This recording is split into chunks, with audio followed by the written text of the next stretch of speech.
Hello learners, स्वागत है एक बार फिर आप सबका एडिफिकेशन में। मैं हूं आपका दोस्त और टीचर नितिश उपाध्याय। आज हम पढ़ेंगे रॉबर्ट फ्रॉस्ट की पोम फायर एंड आइस। काफ़ी खूबसूरत पोम है, 9 लाइन्स की है, सिर्फ एक सिंगल स्टैंजा में लिखा गया था, लेकिन आपकी टेक्स्ट बुक में इसको 2 स्टैंजा में कर दिया गया है। तो चलिए पहले पढ़ते हैं और फिर इसको एनालाइज करते हैं। कहते हैं Robert Frost, some say the world will end in fire, some say in ice. दो ओपिनियंस को यहाँ पे दिखाने की कोशिश की गई है। कुछ लोग कहते हैं कि दुनिया आग में ख़त्म होगी, कुछ लोग कहते हैं दुनिया बर्फ़ में ख़त्म होगी।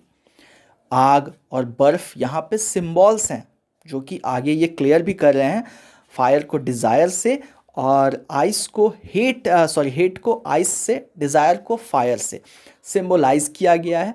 ठीक है। हाँ, लेकिन अगर लिटरल मतलब भी हम देखें तो कुछ लोग कहते हैं कि दुनिया आग में ख़त्म होगी। कौन लोग हैं? बेसिकली स्पिरिचुअल बिलीफ कहता है कि दुनिया आग में ख़त्म होगी। आप मोस्टली अब्राहमिक रिलीजन्स जो हैं, इस्लाम, क्रिश्चियनिटी, उनके स्क्रिप्चर्स देखें, कुरान या बाइबल, तो उनमें ये कहा जाता है कि दुनिया ख़त्म होगी जजमेंट डे पे, क़यामत के दिन पे, जबकि चारों तरफ आग ही आग लगी होगी, आसमान से आग बरस रही होगी, ऐसा कुछ। लेकिन जब हम साइंस की बात करें तो साइंटिस्ट्स क्या कहते हैं? वो कहते हैं कि ग्लोबल वार्मिंग होगी, ग्लेशियर्स पिघलेंगे, चारों तरफ बर्फ़ होगी, एक बार फिर से चारों तरफ जब पानी हो जाएगा तो फिर टेम्परेचर ठंडा होगा, फिर से आइसेज आ जाएगा, ऐसा कुछ। अब इन दो दो तरीके की ये बिलीफ्स हैं और दोनों एक दूसरे के कॉन्ट्ररी हैं। तो इन दोनों में से क्या हो सकता है? कुछ लोग कहते हैं दुनिया आग में ख़त्म होगी, कुछ कहते हैं बर्फ़ में। Some say the world will end in fire, some say in ice. From what I have tasted of desire, I hold with those who favor fire. अब पोएट हमारे रॉबर्ट फ्रॉस्ट अपना ओपिनियन रखते हैं कि जितना मैंने यहाँ टेस्टेड, चखने से ज़्यादा एक्सपीरियंस्ड के सेंस में, जितना मैंने अनुभव किया है डिज़ायर, इच्छाओं को, चाहतों को, मुझे लगता है hold with those who favour fire. मैं उस तरफ खड़ा हूँ, मतलब मेरी भी राय यही है या मेरा भी सोचना यही है कि दुनिया ख़त्म होगी किस पे? फायर, आग पे। ठीक है, शायद दुनिया आग पे ख़त्म होगी। अपना ओपिनियन ये क्लियर कर देते हैं इन लाइन्स में। उसके बाद क्या कहते हैं? But if it had to perish twice, कहते हैं लेकिन अगर दुनिया को 2 बार ख़त्म होना हुआ, यानी कि चलिए एक बार हमने मान लिया कि एक बार तो आग पे ख़त्म हो गई, लेकिन अगर दोबारा भी ख़त्म हुआ, एक हाइपोथेटिकल सिनारियो है कि दोबारा भी दुनिया को ख़त्म होना है, तो एक बार तो आग पे वो ख़त्म हो गई, दोबारा आप क्या चाहते हैं या क्या सोचते हैं किस पे ख़त्म होगी? तो ये कहते हैं कि I think I know enough of hate to say that for destruction ice is also great and would suffice. ये कहते हैं कि मुझे जहाँ तक लगता है, मैं सोचता हूँ कि हेट को, यानी कि नफ़रत को मैं अच्छे से जान गया हूँ।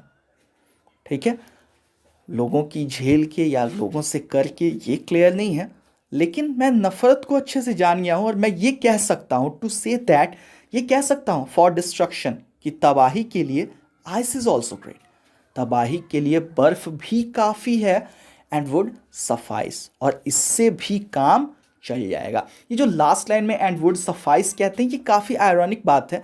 काम चल जाएगा यहाँ कहना चाह रहे हैं, जबकि असल में वो पूरी तबाही ले जाएगी, तबाही ला देगी, काम चलने से कहीं ज़्यादा हो जाएगा। तो ये है पोएम का लिटरल मतलब। अब एक बार फिर से हम इस पोएम को ढंग से देखते हैं क्या कहना चाहते हैं। देखिए, सबसे पहले तो यहाँ जो फायर एंड आइस पोएम का टाइटल है, उसमें एंटीथेसिस दिखाने की कोशिश की गई है। एंटीथेसिस एक पोएटिक डिवाइस होता है। हम लोग मतलब जब दो अपोजिट चीज़ों को, कॉन्ट्ररी चीज़ों को एक साथ लिखते हैं तो वहाँ एंटीथेसिस पैदा होता है, जैसे day and night, darkness and light. ठीक है, ऐसा। तो यहाँ फायर एंड आइस, जो कि एक दूसरे से बिल्कुल अपोजिट हैं, बिल्कुल कॉन्ट्ररी हैं, उनको दिखाया गया है। और फायर एंड आइस, इस पोम में फायर एक्चुअली एक सिंबल है। किस चीज़ के लिए? वो इमोशंस लव के या लस्ट के या डिज़ायर के जो हद से ज़्यादा बढ़ जाते हैं ना आपके अंदर, उसको फायर से दिखाया गया। हद से ज़्यादा आपको किसी से प्यार है, हद से ज़्यादा किसी चीज़ को पाने की चाहत है, हद से ज़्यादा भूख है, तो ये आपके लिए फायर है। आप अंदर से जल रहे हैं, यही चीज़ फर्स्ट स्टैंजा में कहा गया है कि ये चीज़ आपको तबाह कर देगी। यहाँ द वर्ल्ड का मतलब आपकी दुनिया। आपकी दुनिया कौन है? आप खुद हैं। और वैसे पूरी दुनिया भी अगर हम लोग देख लें तो भी पूरी दुनिया तबाह हो सकती है अगर हर इंसान ज़रूरत से ज़्यादा चीज़ों की इच्छा करने लगे, चाहत करने लगे। हद से ज़्यादा लोगों में हवस भर भर जाए, जो कि लस्ट का क्लियर मतलब होता है, जिसको यहाँ पे ढका छुपा के दिखाने की कोशिश की गई है।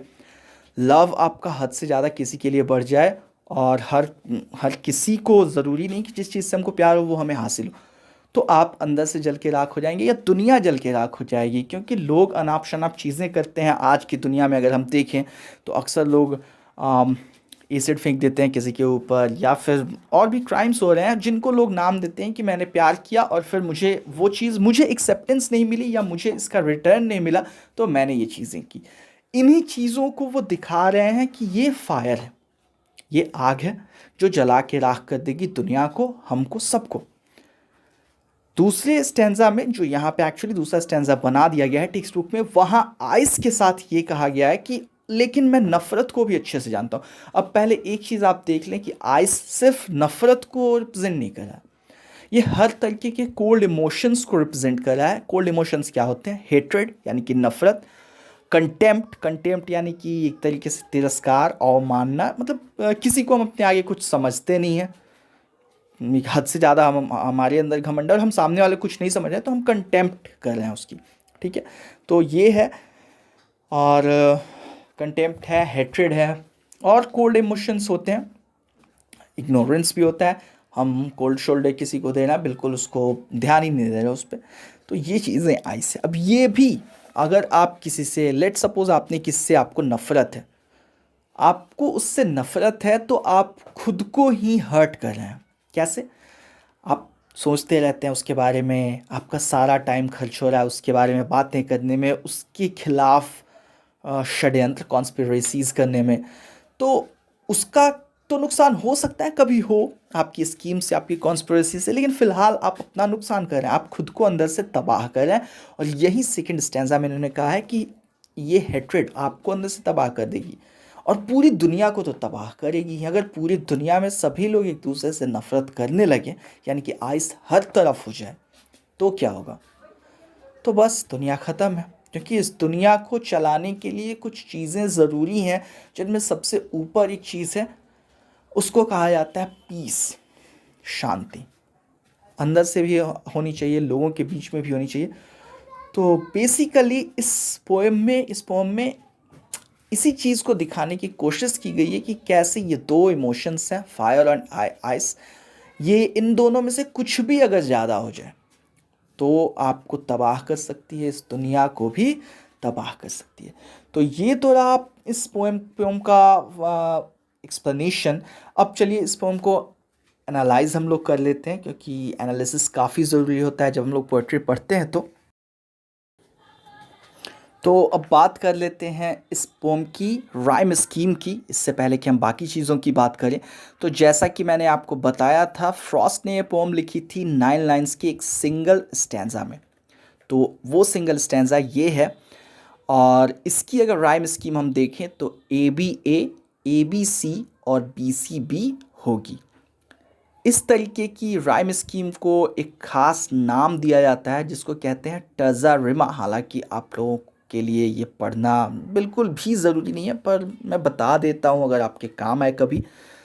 तो टर्जा रिमा होता क्या है? इसमें 3-3 लाइंस में पोएम की राइम स्कीम चलती है, और पहले 3 लाइंस के बीच की जो राइम होती है वो अगले 3 लाइंस में कहीं भी रिपीट हो जाती है, और अगले के बीच का जो हिस्सा होता है वो आगे कहीं जाता है। देखिए समझ लेते हैं एक बार हम लोग इसको, जब चर्चा चली है तो।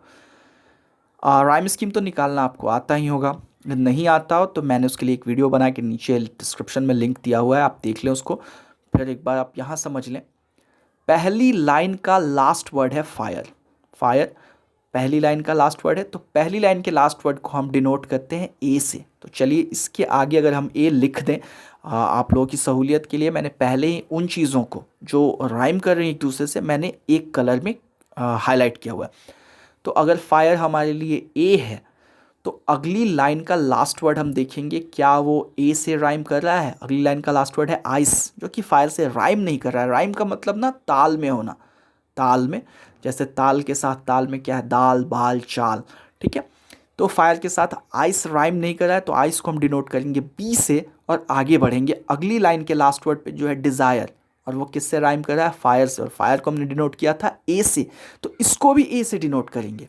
फिर अगली लाइन का लास्ट वर्ड फायर है, वो भी पिछली वाली डिज़ायर और फायर से राइम कर रहा है, एक्चुअली फायर का रिपीटिशन हो गया है, तो हम इसको फिर ए डिनोट कर देंगे। आगे आता है ट्वाइस, जो कि आइस से राइम कर रहा है और आइस था बी, तो ट्वाइस भी हो जाएगा बी। अब आता है हेट, ठीक है। हेट ना फायर से, ना आइस से, ना डिज़ायर से, ना ट्वाइस से, किसी से राइम नहीं कर रहा, तो ए और बी हम लोग मार्क कर चुके हैं, तो ये होगा सी। अब बढ़ते हैं अगले लाइन के लास्ट वर्ड पे जो है आइस, और आइस पहले भी आ चुका है और ट्वाइस भी आ चुका है, जिनको हमने बी मार्क किया था उनसे यहाँ आइस राइम करा है, आइस ट्वाइस से राइम करा है, तो फिर से यहाँ बी। अब फिर आते हैं हम लोग ग्रेट, जो हेट से राइम करा था और हेट को हमने डिनोट किया था सी से, तो ये भी हो जाएगा सी। और सफाइस, जो कि आइस और ट्वाइस से राइम कर रहा है, तो ये हो जाएगा बी, क्योंकि आइस बी था, ठीक। तब हम लोग देखेंगे हमारे सामने आएगा ए बी सी बी। अब देखिए ए बी ए, यहाँ बीच में बी है, तो ए बी सी यहाँ फिर से बी आ गया ना, एक बार कहीं भी हो सकता है वो, आगे पीछे कहीं भी, लेकिन उन तीनों में होना चाहिए, अगले तीन में होना चाहिए। तो अब ए बी सी आ गया, यहाँ फिर बीच में बी आया है, तो आगे ये जाएगा पी सी बी, ठीक है। जैसे भी आप रख सकते थे, ये पोएट के ऊपर है, तो बी सी बी हो गया। अब लेकिन बी सी बी में आप देखें बीच में सी आया है, सी आया है ना, तो अगर ये कविता आगे बढ़ती तो सी का रिपीटिशन हो जाता, ठीक है, तो टज़ा रिमा को कैरी करता, लेकिन टज़ा रिमा एक्चुअली ये 9 लाइन्स में ही होता है, ठीक, तो इतना आप समझ लें। अब राइम स्कीम तो ये रही पूरी पोम की, लेकिन अगर आप लोगों के टेक्स्ट बुक में चूंकि दिया हुआ है 4 और 5 लाइन के स्टैंजा में, अगर वहाँ आता है तो राइम स्कीम आप ध्यान से देखें क्या होगी। फायर ए है, आइस बी है, डिज़ायर ए है, फिर फायर ए है, तो फर्स्ट स्टैंजा का राइम स्कीम ए बी ए हो जाएगा, ए बी ए। लेकिन अगर आपको सेकंड स्टैंजा कभी एग्जाम में आ जाए और पूछा जाए कि इस स्टैंजा की राइम स्कीम क्या है, इन लाइंस की राइम स्कीम क्या है, तो आपको याद रखना है, आप ये याद करके नहीं लिखेंगे कि ए बी सी या जो भी था, ए बी ए था ना फर्स्ट स्टैंजा का, हाँ, आप ये याद करके नहीं लिखेंगे कि ए बी ए था तो उसके आगे हमको कैरी करना है, नहीं, यहाँ आप शुरू से राइम स्कीम लिखना शुरू करेंगे। यानी यहाँ आपके लिए ट्वाइस ए होगा, हेट बी होगा, आइस फिर ए होगा, ग्रेट फिर बी होगा, और सफाइस फिर ए होगा, तो इसकी राइम स्कीम हो जाएगी ए बी ए। इस चीज़ को आप लोग हमेशा ध्यान में रखें, जब राइम स्कीम से रिलेटेड क्वेश्चंस जब भी आएँ, तो अगर कोई स्टैंजा दिया हुआ है या कोई लाइंस दी हुई हैं, तो उसकी राइम स्कीम निकालने के लिए हमेशा शुरुआत करेंगे आप शुरू की लाइन, फर्स्ट लाइन के लास्ट वर्ड से, और उसको ए डिनोट करके चलेंगे। अब बात कर लेते हैं हम लोग थीम, टोन और सेटिंग की। इस पोएम में सेटिंग नहीं है, तो फिलहाल हम लोग बात कर ले थीम की। थीम जिसको मैसेज या जस्ट या मोरल भी कहते हैं, मोरल कहते हैं, मोराल नहीं कहते हैं। मोरल और मोराल में क्या अंतर है, इसका वीडियो मैं डाल दूंगा कभी। तो क्या है इसकी थीम, थीम यानी कि विषय। अब हम लोग पढ़ चुके हैं, तो ये आप खुद से भी निकाल सकते हैं, आप लोगों के पास इतना दिमाग है, मुझे यकीन है कि आप लोगों के पास है। तो हम लोगों ने पढ़ी थी पोम, और यहाँ मैंने लिख भी दिया। क्या था, यही था, बाउंडलेस लव और हेट्रेड बोथ आर डेंजरस, यानी कि ज़रूरत से ज़्यादा प्यार, ज़रूरत से ज़्यादा नफरत, दोनों ही खतरनाक है। या मुझे जो ज़्यादा बेटर लगता है, मेरे से अगर एग्ज़ाम में पूछा गया होता तो मैंने ऐसा कुछ लिखा होता कि excess of any emotion can destroy one मतलब किसी को भी, इसीलिए मैंने स्लैश करके अ पर्सन भी लिख दिया है, किसी इंसान को। दोनों में से कोई एक चीज़ आप यूज़ कर ले, वन थोड़ा फैंसी लगता है। तो किसी भी जज्बात की ज़्यादती, कोई भी भावना अगर हद से ज़्यादा हो, तो वो किसी इंसान को तबाह कर सकती है। ये है इस कविता की थीम, इसका मैसेज। अगर कोई भी आपसे पूछे कहीं एग्जाम में आए तो आप ये लिख सकते हैं। अब इसकी टोन हम लोग देखते हैं क्या है। टोन जिसको मूड भी कहा जाता है, यानी कि किस अंदाज में कविता कही गई है। आपको क्या लगता है उस वक्त पोएट के अंदर क्या चल रहा था, क्या मतलब कैसा फील कर रहा था वो। तो मुझे लगता है इसको लिखा गया है एक थॉटफुल वे में, जिसको आप कंटेम्पलेटिव भी कह सकते हैं, कि वो सोच रहे हैं, एकदम इस पर विचार कर रहे हैं कि हाँ भाई दुनिया कैसी ख़त्म होगी, मुझे लगता है ऐसे होगी, कुछ लोग कहते हैं ऐसे होगी। इसको प्रीची भी कह सकते हैं। खैर यहाँ पे थोड़ा प्रीची हो गया है कुछ लाइंस में, at least from what I have tested से। ये एक तरीके से उपदेश दे रहे हैं कि जितना मैंने, प्रीची मतलब होता है ना कि बता रहे, इन्फॉर्मेटिव भी आप कह सकते थे, तो बता रहे हैं कि जितना मैंने महसूस किया है, डिज़ायर भी ख़तरनाक है और हेट भी ख़तरनाक है। तो ये हो गई टोन उसकी। और सेटिंग तो मैंने आपको बताया था कि इसमें है नहीं, आई मीन कुछ स्पष्ट नहीं है, ठीक है। ज़बरदस्ती कोई निकालना चाहे तो निकाल सकता है। अब बात कर लेते हैं पहले सिम्बॉल्स की। तो आपको बता ही दिया था शुरू में मैंने कि फायर एक्चुअली एक सिंबल है डिज़ायर, लस्ट, लव और वांट का। मतलब हद से ज़्यादा चाहत, हद से ज़्यादा प्यार, इच्छा, चाहत, इनको फायर से दिखाया गया है। वहीं आइस है हेट्रेड, कंटेम्प्ट और डिस्गस्ट। डिस्गस्ट यानी घृणा। ये एक चीज़ मेरे दिमाग में अटकी हुई थी लेकिन याद नहीं आ रही थी उस टाइम। तो हेट्रेड, कंटेम्प्ट और डिस्गस्ट को, घृणा को, नफरत को, तिरस्कार को आइस से दिखाया गया है, ठीक है। तो सिम्बॉल्स हो गए, अब क्या बचता है? हाँ, पोएटिक डिवाइसेस देख लेते हैं हम लोग। तो आप लोगों को याद होगा मैंने बता ही दिया था कि टाइटल में एंटीथेसिस का यूज़ हुआ है। इसके अलावा क्या क्या है? तो सबसे पहले तो एनाफोरा का यूज़ है, सम से। ये 2 बार। एनाफोरा क्या होता है ना कि कोई वर्ड अगर 2 कंजिक्यूटिव लाइंस में, यानी लगातार लाइंस की शुरुआत में आ जाए कोई वर्ड, तो उसको हम लोग एनाफोरा कहते हैं। एनाफोरा तो देखिए वर्ड या फ्रेज, तो सम से 2 लगातार लाइन में शुरू में आया है तो एनाफोरा, ठीक है। वैसे ये एलिट्रेशन भी है, सम से स का एलिट्रेशन है। और जब एलिट्रेशन की ही हम लोग बात कर रहे हैं तो और एलिट्रेशन है यहाँ पे वर्ड विल में, डब्ल्यू एक्चुअली लेटर नहीं, हम लोग साउंड पे जाते हैं, तो व वर्ड विल, तो यहाँ भी है। और फिर हाँ, फेवर फायर में है, फ।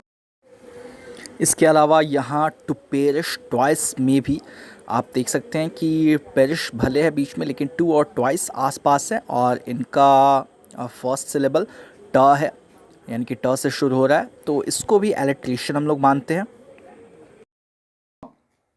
तो ये एलिट्रेशन है, ये एलिट्रेशन की एग्जांपल्स हैं। एंजैम्पमेंट का यूज़ हुआ है पेनल्टीमेट लाइन और उसके पहले वाली लाइन में, यानी कि सेकेंड लास्ट लाइन और थर्ड लास्ट लाइन, जिसको हम लोग अपनी कॉमन सिंपलटन लैंग्वेज में कहें तो।